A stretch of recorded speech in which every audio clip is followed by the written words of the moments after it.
২-৩ দিন হলো ঢাকাতে এসেছি। সৃজনের সাথে তেমন কোনো কথা হয়নি। সকাল রাতে ফেরি, তাছাড়া আমার মনের অবস্থাও ভালো ছিল না। সেদিন রাতে বাড়ি ফিরল সৃজন, হাতে একটা ব্যাগ। ব্যাগটি আমার হাতে দিয়ে বলল, "ব্যাগটা খুলে দেখি একটি শার্ট।" বললাম, "কী ব্যাপার, শার্ট এনেছো?" "হ্যাঁ, কিনলাম। কেমন হয়েছে দেখো।" শার্টটি খুলে বুঝতে পারলাম এ শার্ট সৃজন কিনেনি, কারণ শার্টটি সৃজনের সাইজের চেয়ে কিছুটা বড়। বললাম, "এই শার্ট তো তুমি কেনোনি।" "কেন, কি হয়েছে, কিভাবে বুঝলে?" "তুমি কিনলে তো এত বড় সাইজের কিনতে না। কে দিয়েছে সেটা বলো।"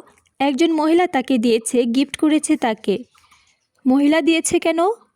"কেন আবার, তার মন চেয়েছে তাই দিয়েছে। একজন মহিলার মন চাইলো আর অন্য একজন পুরুষকে দিয়ে দিতে পারলো, আর তা তুমি নিতেও পারলে?" "আমি কিছু দেইনি, আমাকে শার্টটি দিল। বেশি কথা বলার ইচ্ছা আমার ছিল না, তাই রেখে দিলাম।" কিছুক্ষণ পর সৃজন বলল, "শার্টটি দাও, আমি এখন পরে বাইরে যাব।" সে তখন জুতা পরছিল। আমি শার্টটি নিয়ে ওর হাতে দিতে গেলে শার্টটি মেঝেতে পড়ে গেল। আর আর যাই কোথায়, অন্যের দেওয়া গিফট মেঝেতে পড়ে গেছে। এ কি সামান্য কথা? এ অপরাধ কি ক্ষমা করা যায়? এ যে ক্ষমার অযোগ্য। সৃজন পাগলের মতো করতে লাগলো। আমাকে কি করে, কি দিয়ে মারবে সেটা খুঁজছে। আমি ভয় পেয়ে যাই। চন্দ্রা তখন ঘুমিয়ে। আমি তাড়াতাড়ি খাটে উঠে বসি। সৃজন রান্নাঘরের দিকে যাচ্ছে দেখে আমার ভয় আরও বেড়ে গেল। সে বটি নিয়ে আসে। আমার চোখ বন্ধ করে আল্লাহকে ডাকতে থাকি। সৃজন কাঠের পিঁড়ি দিয়ে আমাকে এলোপাথারি পিটতে থাকে। চন্দ্রা ভয়ে একটু শব্দ করি না। আমি চুপচাপ মার খেতে থাকি। আমাকে ইচ্ছে মতো মেরে ঘর থেকে বেরিয়ে যায়। সে রাতে যে হোটেলে গিয়েছিল, আমি ওই সুযোগে কাজে লাগাই। সারাটা রাত সেদিন কেঁদেছি। মনের মধ্যে জমানো সব কান্না অশ্রু হয়ে বেরিয়ে পড়েছিল। সারা রাত ভেবেছি এবার আর সইব না, বেরিয়ে যাব, মেয়েকে নিয়ে অনেক দূর চলে যাব। অনেক প্ল্যান করি, কোথায় যাব, কি করব, এসব ভাবতে ভাবতে ভোর হয়ে যায়। নামাজ পড়ে উঠতেই দেখি দরজা কড়া নাড়ছে। দরজা খুলে দেখি সৃজন দাঁড়িয়ে আছে। আমি দরজা খুলে চন্দ্রাকে নিয়ে রুমে আসি। সৃজন কয়েকবার আমাকে ডাকে, তারপর নিজেই চলে আসে। চন্দ্রা রুমে আমাকে টেনে নিয়ে যায়। রাতের সব ভাবনাগুলো আবার দিনের আলোতে মিলিয়ে যায়। আবার সংসার নিজের মনের মতো করে কাজ শুরু করি। আগেই বলেছি, সংসার হচ্ছে জোয়ার আড্ডা। নিজেকে নিঃস্ব না করে সে আড্ডা থেকে বেরোনো যায় না। তাই তো ভালো কিছু হওয়ার আশায় আবার নিজেকে সেখান থেকে বহাল রাখি। আবার কিছুদিন ভালোভাবে কাটছিল, এটাই ছিল নিয়ম। ঝগড়া মারামারির পর কিছুদিন শান্ত থাকতো, কিছুটা ভালো ব্যবহার করতো, আবার আগ্নেয়গিরি উত্তপ্ত হতে থাকতো। যে কোনো মুহূর্তে অগ্নুপাত হতে পারে। সব সময় আমাকে চলে যেতে বলতো। কোথায় যাব জিজ্ঞেস করলে বলতে, যেখানে খুশি। আমি জানতাম আমি চন্দ্রাকে নিয়ে সরিতে পারলেই খুব খুশি হয়। নিজের মেয়েকে কখনো সৃজন ভালোবাসেনি, সবসময় দূরে সরিয়ে রেখেছে। ওর ভয়ে মেয়েকে জোরে কাঁদতে পারতো না, হাসতে পারতো না। অনেক সময় হাত তুলতো মেয়ের গাড়ি। তাই মেয়েটা বড় হয় সবসময় চুপচাপ থাকতো, বাবার কাছ থেকে দূরে থাকতো। মেয়ের সব আবদার ছিল আমার সাথে, তাই তো মেয়েকে ছেড়ে মরবার কথা ভাবতেও পারতাম না। মেয়েটাও সবসময় আমাকে চোখে চোখে রাখতো, যাতে আমি ওকে ছেড়ে কোথাও যেতে না পারি।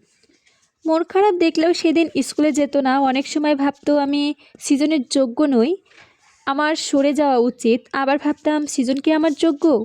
আমি কোনো দিক দিয়ে যোগ্য সেটা খুঁজে পেতাম না। সব অপরাধ আমারই ছিল।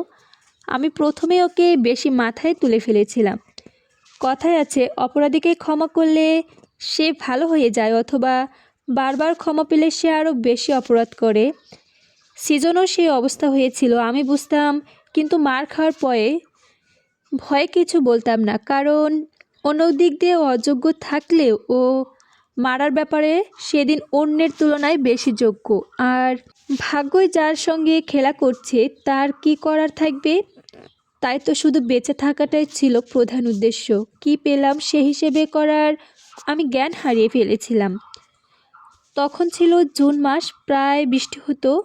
বৃষ্টির রাতগুলো খুবই ভালো লাগতো আমার। জানালা খুলে চেয়ারে বসে বৃষ্টি দেখতাম আর হারিয়ে যেতাম পিছনের দিনগুলোতে। বৃষ্টির ফোঁটা আর চোখের পানির পাল্লা দিয়ে পড়তো। যেদিনও খুব বৃষ্টি হচ্ছিল, মাঝে মাঝে বাতাসের ঝাপটা, তখনও প্রায় 12টা বাজে। আমি একা একা বসে গল্পের বই পড়ছিলাম। অনেক আগে বৃষ্টি থেমে গেছে। সিজন এখনই ফেরেনি। বই পড়ার ফাঁকে ফাঁকে ঘড়ি দেখছিলাম আর চন্দা আমাকে রুমে ঘুম পাড়াচ্ছিলাম। ওর পরীক্ষা চলছে তাই তাড়াতাড়ি শুয়ে পড়েছে। রাত তখনও প্রায় 2টা বাজে। এমন সময় সিজন ঘরে ফিরল, কাপড় চোপড় চেঞ্জ করে চন্দার রুমে শুয়ে পড়ল। ভাত খাবে না? না খাবো না। কেন খাবে না? বললাম তো খাবো না। কি হয়েছে তোমার? সিজন নড়ে চড়ে উঠে বসলো। তারপর আবার বললাম, চলো ভাত খাবে। আমি না খেয়ে আছি। আমি ওর হাত ধরে টান দিতেই আমাকে কিল থাপ্পড় দিতে লাগলো। আমার চুলের মুঠি ধরে টেনে হিঁচড়ে বাইরে বের করে দিতে চাইলো। আমি অবাক হয়ে গেলাম। আপ্রাণ চেষ্টা করলাম ঘরে থাকতে। আমি কাঁদতে কাঁদতে অনুরোধ করলাম, আজ রাতটা থাকতে দিতে। এত রাতে কোথায় যাব? আর কেউ দেখতে পেলে কী ভাববে? সকালে চলে যাব। সত্যি আমাকে ছেড়ে দিয়ে সোফাতে গিয়ে বসলো। আমি বেহায়ার মতো ওর কাছে গেলাম। ওকে বললাম, বড় ক্লান্ত লাগছিল। আমি আস্তে আস্তে আরও কাছে যাই। কি হয়েছে তোমার না সিজন? দেখলে মনে হয় ওর খুব কষ্ট, খুব জ্বালা। সিজন আমাকে খুব শান্ত স্বরে বলল, তুমি চলে যাও মনি। আমি কোথায় যাব আমি জানি না। আমাকে একটু শান্তি দাও। তুমি কোথাও যেতে না পারলে মরে যাও। মরে যাব কিভাবে? বিষ খাও, নয়তো গলায় দড়ি দাও, না হলে চাঁদ থেকে লাফিয়ে পড়ো, যেভাবে খুশি হব। আমি সিজনের মুখের দিকে অপলক চোখে তাকিয়ে থাকি। বুকটা ফেটে কান্না বেরোতে চায়। গলাটা মনে হয় কেউ খুব শক্ত করে চেপে ধরেছে।